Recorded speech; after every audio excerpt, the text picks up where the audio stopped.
Regardez, les poussées arrivent à la récolte. Cette semaine seulement après le semis, regardez ce qu'on a déjà. Des épinards qu'on peut manger comme ça. De la laitue. Souvenez-vous qu'on les a plantés. Et maintenant, une grosse laitue, bonne à manger. On en a même 3.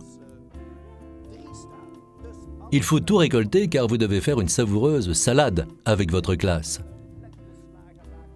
Ce ne sera peut-être pas suffisant pour tout le monde, mais ce sera très bien pour des sandwichs. Et il y a autre chose que de la laitue. On a des radis. Voilà, c'est très bon aussi. Mais les grains des petits pois ont un très bon goût également. Voilà, c'est très très bon aussi. Maintenant, vous allez couper le vert des oignons. Voilà, comme ça. Et vous finirez par des fèves.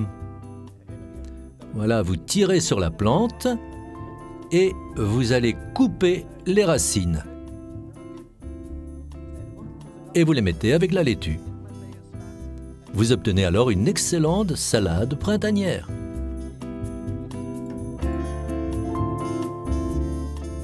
Mais jardiner, ce n'est pas seulement récolter, c'est aussi regarder vers l'avenir. Donc on va planter à nouveau du céleri rave. C'est une petite plante, on dirait 3 plantes mises ensemble dans un même casier. 3 plantes, mais ce n'est pas vrai, regardez. Du céleri rave bien soigné peut être si gros qu'on a seulement de la place que pour une seule plante. Et parce que le céleri rave a besoin de beaucoup d'eau, nous allons retirer de la terre afin de former un creux. On va gratter un peu de terre, là où on veut planter le céleri rave, et quand il pleuvra, un maximum d'eau va couler vers la plante et elle va mieux pousser. Et maintenant, nous allons encore semer un peu. On va semer de la chicorée à récolter en hiver.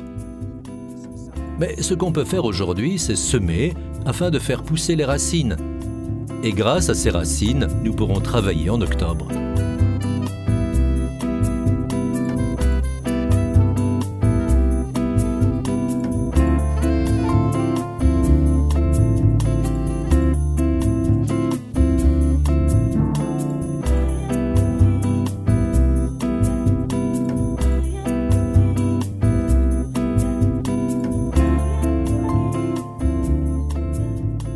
Il me reste encore des graines de radis.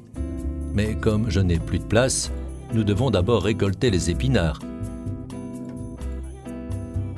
On pourra semer les radis et dans 6 semaines, nous pourrons les récolter.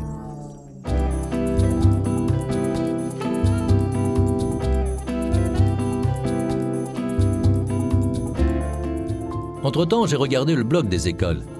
J'ai vu que certaines d'entre elles avaient placé des épouvantails dans les jardins. Je trouve cela une bonne idée et je me suis dit qu'on pourrait faire la même chose. Voilà, ceci sera mon épouvantail. Des vêtements de poupée placés sur une croix formée par 2 bâtons, ce seront les jambes et les bras. Et pour le ventre, je vais le remplir de papier. Maintenant, la tête et le visage seront 2 pots de fleurs. Et voilà, notre poupée est terminée.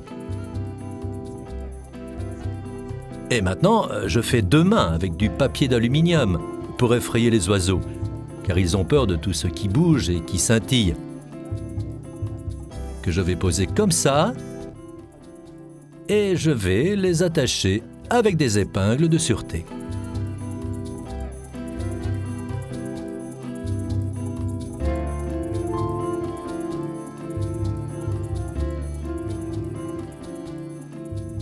Et voici mon épouvantail.